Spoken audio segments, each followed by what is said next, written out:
If God exists and He is good, then why is there so much evil and suffering? That's one of the hardest questions that people ask. The Bible doesn't ignore suffering, it explains where it began. In Genesis 1, God created a world that was good, but in Genesis 3, sin entered the world through human choice. God gave us free will, real freedom to love Him or reject Him. And with that freedom comes the possibility of evil. Romans 5:12 says, "Sin came into the world through one man, and death through sin." Suffering wasn't God's original design, it's a result of rebellion. Genesis 3:17 through 18 says, "Because you have listened to the voice of your wife and have eaten of the tree of which I commanded you, you shall not eat of it. Cursed is the ground because of you. In pain you shall eat of it all the days of your life. Thorns and thistles it shall bring forth for you." Creation itself was affected. That's why we experience disease, disasters, and death.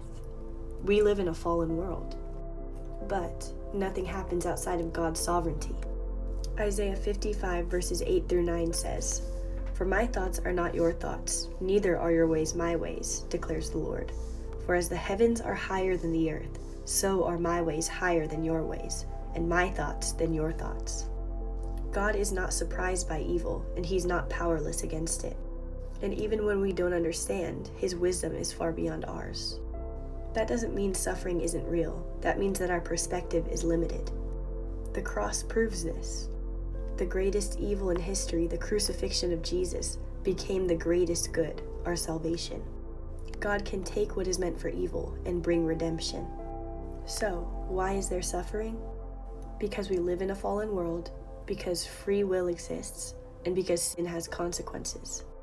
But also because God is working on a bigger story that we can't see.